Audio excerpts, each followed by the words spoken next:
Bonjour ou bonsoir à toutes et à tous et bienvenue dans le nouvel épisode du podcast Au fil doré.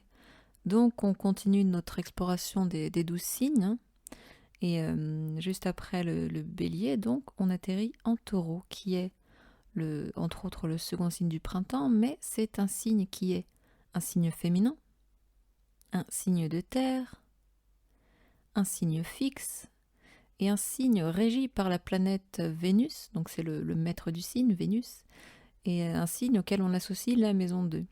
Si vous voulez plus de renseignements sur ce que c'est un signe féminin, un signe de terre, un signe fixe, je vous conseille, ou en tout cas je vous renvoie aux autres vidéos que j'ai faites sur les 4 éléments et sur les 3 modalités. Avant le signe du taureau, on trouve le bélier, après lui on trouve les gémeaux, et en face du signe du taureau, on trouve le scorpion. Et d'ailleurs, je trouve que c'est toujours intéressant de voir, pour n'importe quel signe auquel vous vous intéressez, de voir justement la description de celui d'avant, de celui d'après et celui d'en face, parce que je pense que ça peut apporter comme une vision panoramique quoi, du signe en question. Donc comme pour chaque fois, je vais le dire dès le début, mais par rapport à chaque signe, mon but, ce n'est pas de dresser un portrait complet, total et exhaustif, mais c'est plutôt de dresser un spectre et non pas le spectre, ou en tout cas une partie du spectre, des images qui sont associées à ces signes, donc les différentes facettes qui forment leur totalité, voir aussi les idées qui les traversent, la manière dont ils résonnent, dont ils fonctionnent, leur place, c'est très important dans la roue zodiacale, dans le cycle zodiacal, et sinon, assez schématiquement, symboliquement, voir leur place dans la société comme si on la prenait comme un organisme, comme un corps humain, quoi. D'ailleurs, chaque signe est traditionnellement associé à une partie du corps humain, et pour le taureau, c'est la région de la gorge.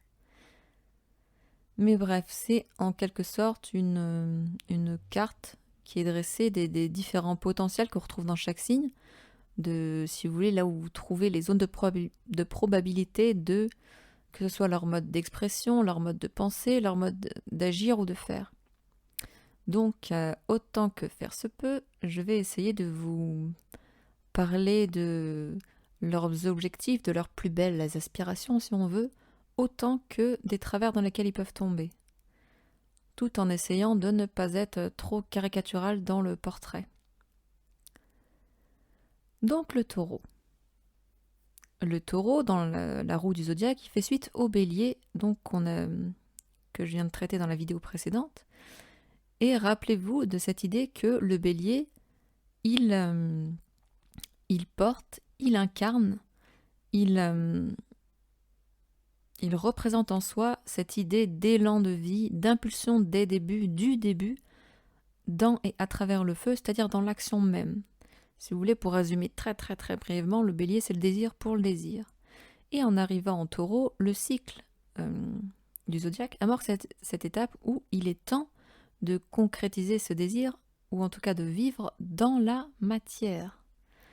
D'où le symbole ou l'image qu'on associe très très souvent au taureau, c'est cette idée de matière universelle ou terre universelle. C'est-à-dire que après que le bélier ait fécondé l'idée, je vous disais, il donne, il ensemence, le taureau à sa suite est ensemencé et a pour charge de mettre au monde ce désir primordial dans la forme, dans cette terre riche et fertile, dans le terreau qu'il représente et qu'il porte. Et donc si le bélier était la graine, le taureau, quant à lui, c'est plutôt les racines et le début de la plante. Vous savez, quand vous avez mis votre graine à germer, là, tout d'un coup, vous voyez le début de la tige et hop, les 2 petits pédoncules verts d'un vert tendre qui deviendra bientôt vert gras. Et parmi les archétypes, ou plutôt les attributs qu'on associe aussi souvent à ce signe,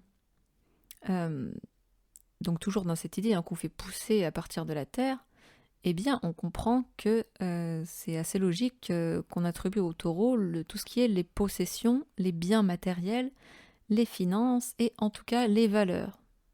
C'est presque plus analogique à la maison 2 qu'au taureau, mais bref. Et d'ailleurs, en petite remarque, on dit souvent finance aujourd'hui parce que c'est ce qu'on valorise dans notre monde à l'époque actuelle. On valorise pas mal le statut social, les possessions et l'argent. D'ailleurs, en parlant de statut social, je ne vais pas du tout le pousser, mais je sais, j'ai déjà lu en tout cas que le taureau était le premier signe associé au pouvoir. Et autre petite remarque que je glisse, pour moi les valeurs, attention, ce ne sont pas non plus les principes. Voilà, je vous laisse réfléchir là-dessus. Mais en tout cas, le taureau, il est associé à la permanence, à la stabilité, au concret, au matériel, à donc le matériel, c'est-à-dire tout ce qu'on peut toucher et tout ce qui dure. Donc si on tire sur ce fil, le fil qui parle de tout ce qui est permanent, de tout ce qu'on peut toucher, eh bien, on comprend, ou en tout cas on se rappelle que le taureau est bien un signe de terre, c'est-à-dire que à ce signe, on rattache toute la dimension liée au corps et à l'expérience physique. Je vous disais dans l'épisode d'intro sur le cycle du zodiaque que après être venu au monde par le désir, par la vie elle-même, eh bien hop, on se rend compte qu'on est et qu'on a, on est dans un corps et que le monde existe sous forme matérielle, sous la forme de la matière. Donc c'est un signe qui est lié et qui est même dédié à, presque motivé par, cette exploration physique, d'où l'archétype de l'hédoniste ou, comment on dit là, l'épicurien là. Mais bref, à ce plaisir qui sort de l'exploration physique du monde. Donc c'est tout naturellement, ou en tout cas logique, qu'on retrouve dans ce signe tout le déploiement et la recherche de la sensualité, c'est-à-dire l'expérience de la vie à travers les 5 sens. Donc sensualité, ce n'est pas sexualité. C'est-à-dire par exemple qu'on va privilégier, ou en tout cas on va rechercher à toucher, à sentir, à voir, à posséder tout ce qui est de l'ordre de la nourriture, les matières.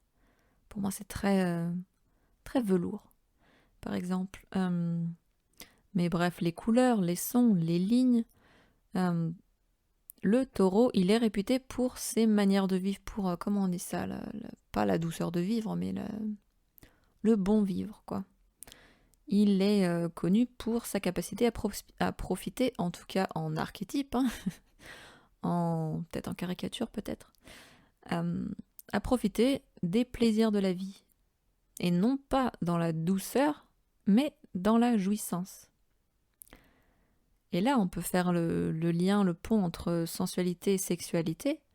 Et si on disait dans l'épisode sur le bélier que lui, son rapport à la sexualité, c'était le désir pour le désir et le don, ici, en taureau, on est dans un signe féminin, donc un signe de réceptivité entre autres, et on est dans la sexualité cette fois pour le plaisir des sens.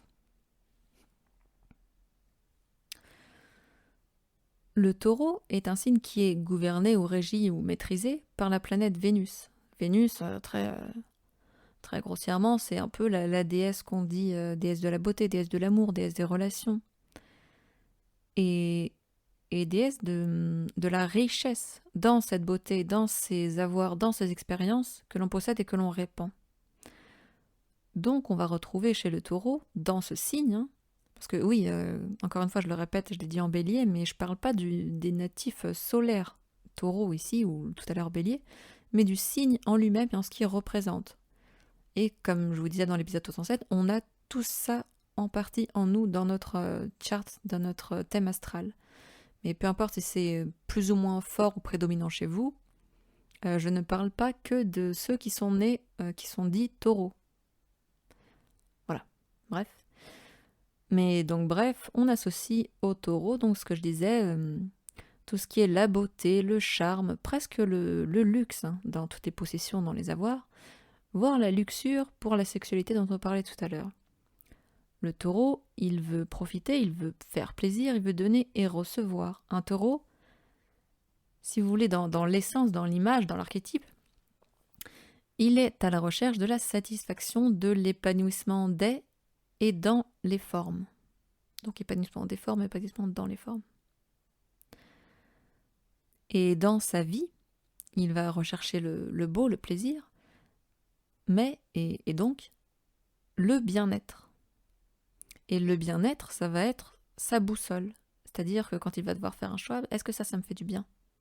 Tandis que la sensualité ou la jouissance dans la matière, le plaisir, eux, ils constitueront sa quête. C'est-à-dire que là, ça va plutôt être comment est-ce que je peux expérimenter d'autres formes de plaisir ou prendre soin de moi? Donc ça va être une quête. Vous voyez la différence entre quête et boussole, ça va être, ok, je vais prendre un exemple, je sais pas, la quête, ça va être avoir une alimentation équilibrée pour prendre soin de moi. Ok, c'est ma quête, c'est mon but, mon objectif. Et ma boussole, ça va être autre chose, c'est comment j'y arrive. Donc, quand il va devoir choisir entre différentes méthodes ou différentes approches, eh bien, il va se poser la question par rapport à la boussole, est-ce que cette méthode pour y parvenir me fait du bien? Est-ce que jeûner, par exemple, ça me fait du bien? Ou est-ce que moi, j'ai besoin d'avoir une alimentation qui contient ça, ça et ça? Voilà.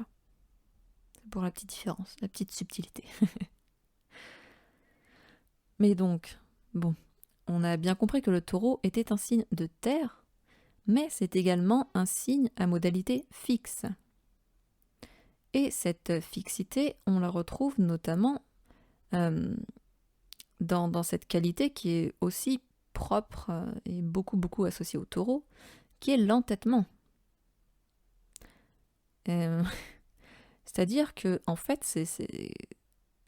c'est même pas un travers, en fait, ça fait partie de son but d'être entêté et fixe comme ça, parce que l'objectif du signe du taureau, en tout cas dans la cycle, dans l'évolution du zodiaque, c'est de maintenir, de garder la ligne fixe, droite et immuable, mais pas comme le bélier. Là, dans le taureau, on est à l'horizontale, c'est ce que je vous disais dans la modalité fixe. On est dans le temps, on est dans la présence, on est dans la pérennité. Tandis que chez le bélier, on avait aussi une ligne droite, mais elle était plutôt vers le haut ou vers l'avant. Et cet entêtement, cette fixité se maintient en tout cas à l'horizontale. Il passe, alors, pas exactement comme par la routine qui serait un peu plus propre à la Vierge, mais c'est proche. Hein. Ici, on est plutôt dans une idée de répétition, d'habitude ou en tout cas d'une détermination. Ce que je veux dire, c'est que les répétitions et les habitudes servent à la détermination à maintenir l'objectif fixe, stable et repérable. Donc on oublie l'éparpillement qui était présent dans le signe d'avant du bélier, pardon, et on oublie encore plus l'éparpillement qui sera de retour dans le signe d'après, qui est dans le signe des Gémeaux. C'est-à-dire qu'une fois qu'un taureau s'est fixé un objectif en tête, qu'il l'a choisi et qu'il l'a suivi, paf, on est dedans du début à la fin. Donc on va retrouver dans le signe du taureau un certain goût de l'effort, une persévérance qui est très forte, et cette idée, deux choses. D'une part, un peu, ça va être globalement l'idée que le travail paie, parce que vous savez, c'est comme quand on travaille la terre, ça vient pas d'un coup, il faut mettre des efforts tout le temps, tous les jours, de manière répétitive. Et d'autre part, que le beau et le bon doit être mérité. Encore que je suis pas sûre que ce soit moi qui l'intègre, cette notion de mérite, mais bon, bref. Mais en tout cas, c'est un lien que je fais avec les valeurs qu'on disait au tout début. Donc, en tout cas, le taureau prend le temps et fait preuve de patience. Et ça me fait beaucoup penser notamment à l'artisanat. Hein. Entre autres, je pense pas mal à l'ébénisterie, donc le travail du bois, et surtout la céramique, en tout cas la sculpture. Bon, pour moi, c'est très taureau, la sculpture. Vous savez, par exemple, la terre glaise qu'on va mouiller, puis qu'on va faire sécher, qu'on va texturer avec ses mains.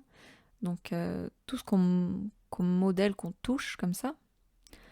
Ou encore, ça me fait penser à la cuisine ou juste l'agriculture.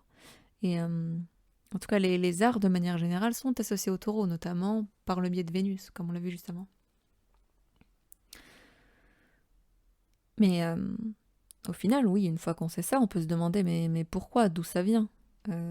Oui, le taureau est un signe de terre et fixe, Mais pourquoi est-ce qu'il fait et qu'est-ce que ça lui rapporte, outre le fait que, oui, quand on fait un truc bien, je sais pas, notamment dans l'agriculture, oui, on va avoir des bonnes récoltes.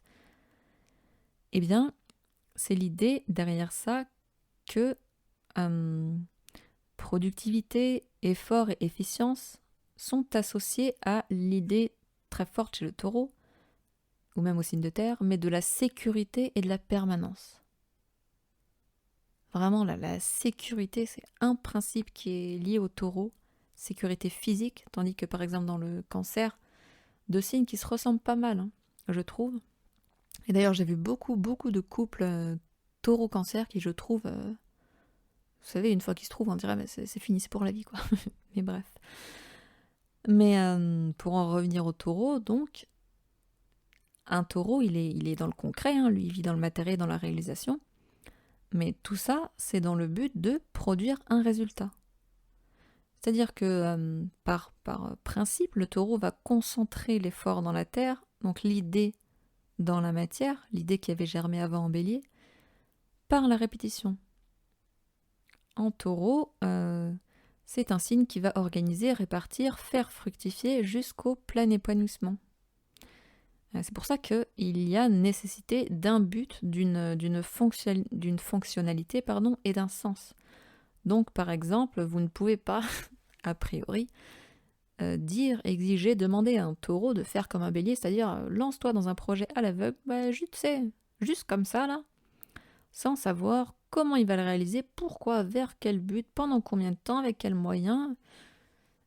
Tout ça, c'est hors de la zone du taureau, quoi. Par contre, si vous lui dites, ok, je veux faire ça, ça et ça, il va vous aider à faire en sorte que, je sais pas moi, votre entreprise, votre but, votre projet, sa place, elle se maintienne dans le temps. Et encore une fois, ces idées-là de fonctionnalité et d'efficience, c'est des choses qui sont communes à l'élément de la Terre, donc aux trois signes de Terre, qui sont Taureau, Vierge et Capricorne. Et bref. Mais petite remarque d'ailleurs par rapport à ça, à l'idée qu'il va prendre le temps et le faire durer, en tout cas dans ses projets, eh bien on peut remarquer que le taureau peut, ça peut être observé, en tout cas il y a une petite réputation, mais de mettre du temps à faire ses choix ou de prendre des décisions. Parce que justement, une fois qu'il s'engage, il s'engage. Voilà, c'est l'engagement, c'est la sécurité, c'est la pérennité. Donc dites-vous qu'une fois que, par contre, il a fixé son objectif, là, le taureau, malgré l'adversité qui se présentera à lui, eh ben, il persistera, il continuera. Par contre, hein, en revanche, sans doute, le taureau, et quand je dis le taureau, hein, c'est pas il ou elle ou un signe ou l'énergie du taureau, eh ben, aura du mal à changer. C'est un signe fixe. Hein. Et là, ça nous amène à la question des limites. Je vous disais qu'en bélier, justement, le problème du bélier, c'est que les limites étaient absentes. Il n'y a pas de jusque quand je vais y aller, les limites de mon moi, la limite des autres, la limite du monde. On ne sait pas, on sait juste qu'il faut commencer.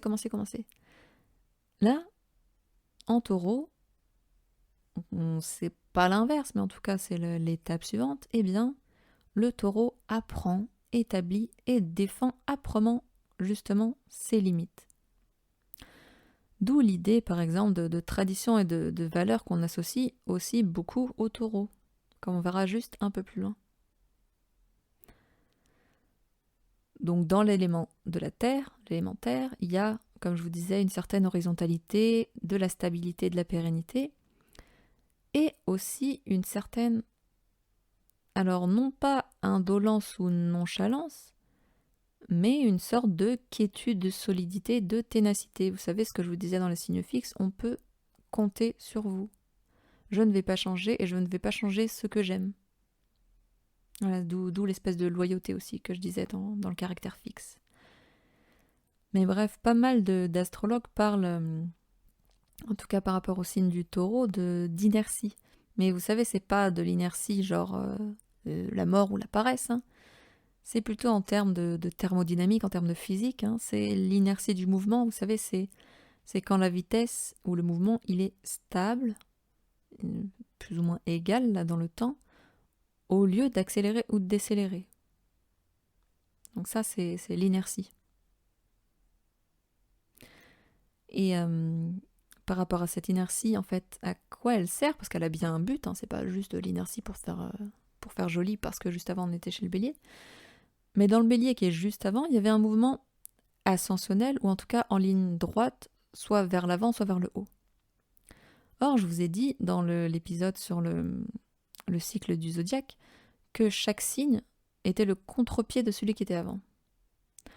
Donc, le taureau, il est là pour éviter qu'il n'y ait une déperdition d'énergie qui soit définitive et permanente. Parce que sinon, imaginez qu'on soit tous en mode bélier, on ne peut pas avoir de l'énergie illimitée comme ça.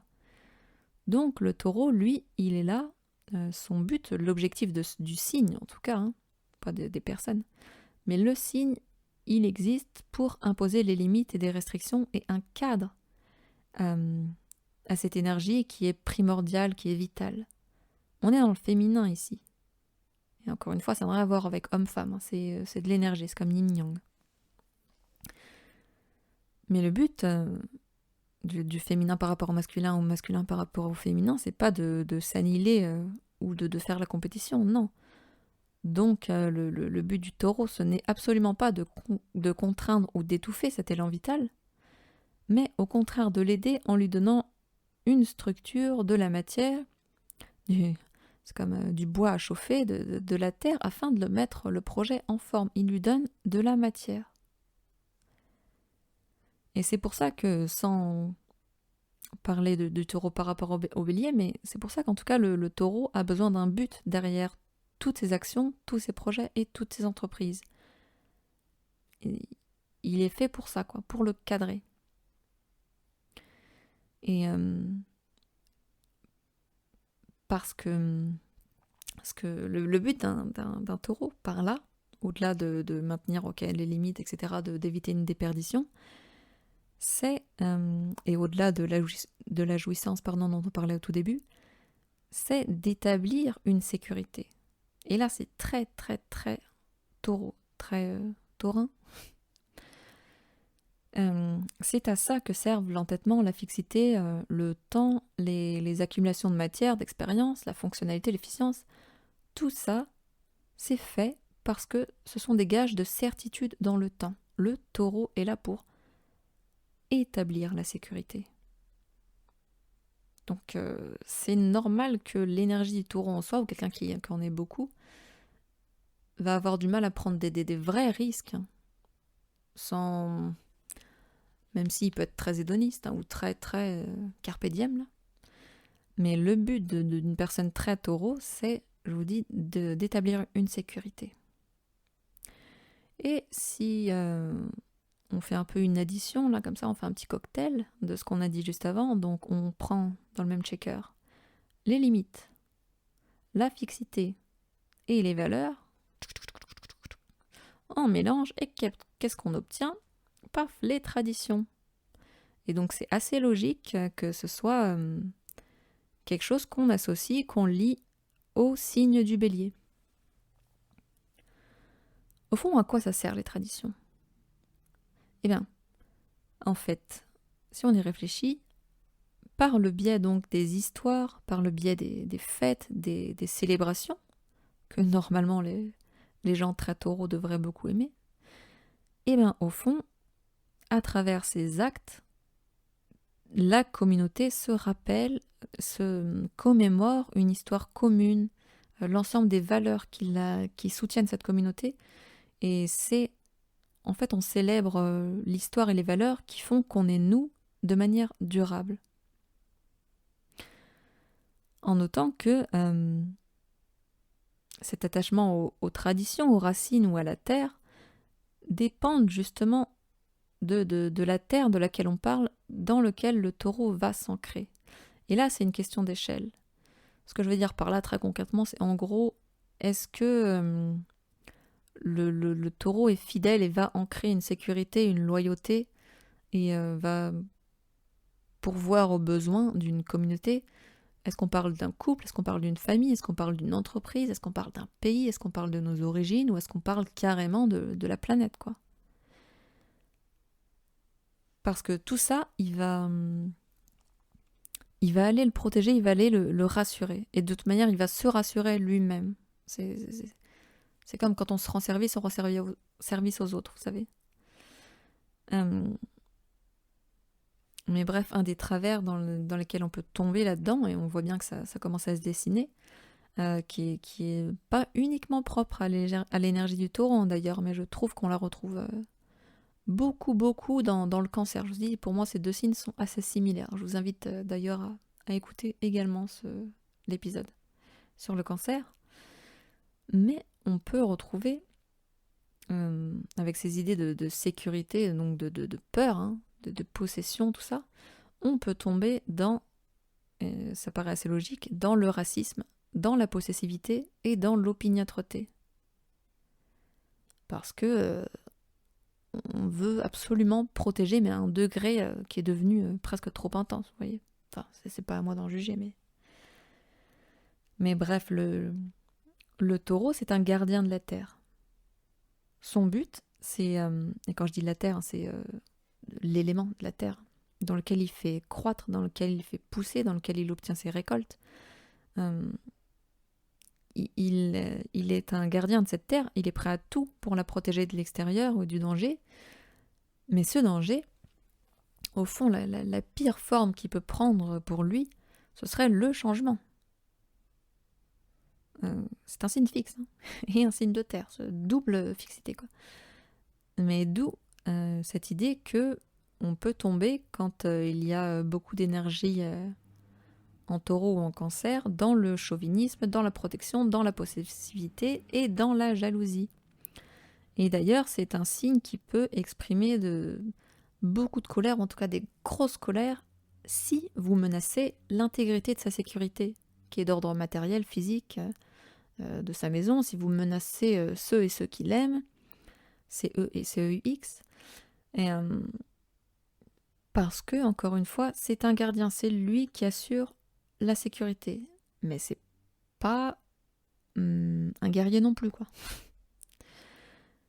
Mais bref, on comprend donc que ces sentiments qu'on appelle les sentiments d'appartenance, ou en tout cas les besoins d'appartenance aussi, peuvent être ressentis très très fortement dans le signe du taureau.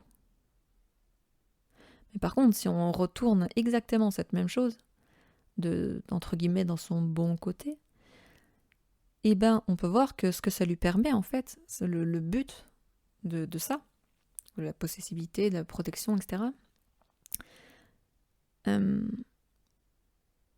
Ou en tout cas ce par quoi ça peut passer, c'est une grande, une forte, une stable, une endurante autonomie.